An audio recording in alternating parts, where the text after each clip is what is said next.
Good afternoon. This is the Liberty Metals Report. Today I have Mark Loneker, the president and owner of Liberty Coin and Precious Metals. My name is Joseph, and as our special guest we have Sean of SGTReport.com. How are you today, Sean? Oh, I'm great. Thanks for having me on your show there, guys. I really appreciate it. Yeah, no problem. You're actually really influential to all the people here in the shop. So one of the things I like to point out is that it is December 7th. It is the day of infamy, and if we look around what's happening in the world economically, the infamy that's happening day to day is tremendous. So I think that's of special note for this interview. As far as the manipulation, I know that you speak a lot on this, Sean. Bix Weir just mentioned that we're probably leveraged with the paper certificates about 10,001, not even taking into account the pool accounts that are out there. So, there's just so much news to report on. I don't know where to start. You can pick up. Yeah, it's hard to keep up on a daily basis, and that was actually one of the reasons I finally decided to start my website, was because I'd put up a YouTube video typically 2 or even 3 times a week. And, typically you pick a subject or just a couple. You just can't share as much information as you can on a website. So now I'm able to really post the most important things that I think are happening each and every day, so that people can get, sort of a clearinghouse of great information from the top sources. And yeah, I agree, man, Joe.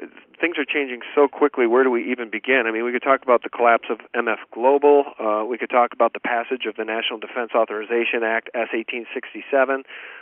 We could talk about, apparently, InfoWars is reporting that some of the FEMA camps are now in the process of going live, with a Halliburton subsidiary, KBR, recruiting staff and getting bids on fencing and barricades and laundry and medical services and power generation and refuse collection and catering and all of the other services that will be required for temporary, quote, emergency environment camps located in 5 regions of the United States. So last night, after giving that some thought, I posted an article. I wrote an article and posted it at SGTReport, and it's called, the title of the article is the total economic collapse of the United States nearly upon us?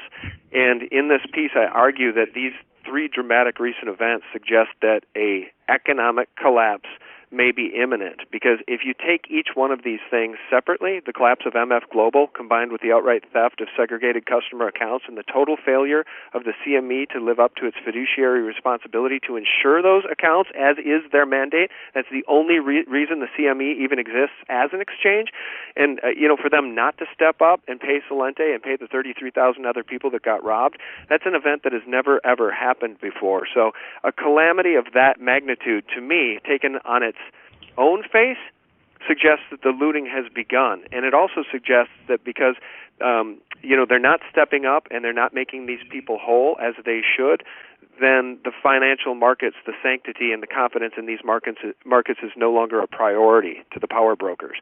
So my question is, why? And then if you take a look at the passage of NDAA 1867, you realize that 93 traitorous senators have said that the American people have no expectation of liberty.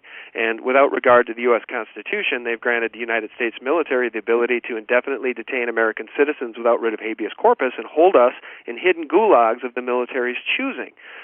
Okay, so that's 2 big things. And now with InfoWars reporting that FEMA camps are going live, you take all 3 of those things together, and to me it adds up to a total economic collapse or devaluation of the dollar, orchestrated and by design. And I think it could literally happen any minute. It could happen in a week, it could happen in a month, it could happen in 6 months, but they have put all of the infrastructure in place to react to whatever madness that causes.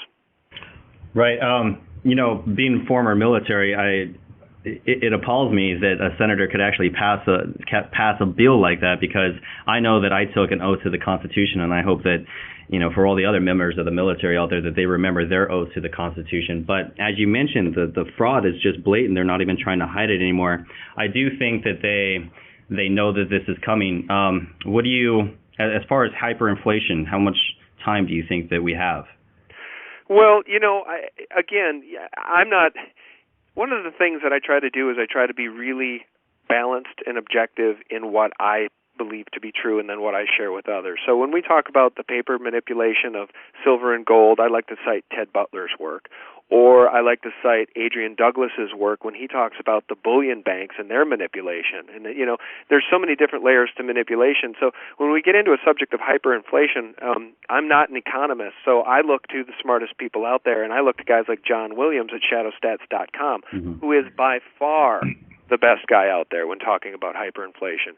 And John Williams has said and continues to say that he expects hyperinflation to hit the United States no later than 2015, and he's recently really bumped up his forecast to suggest it could happen 2014 or sooner.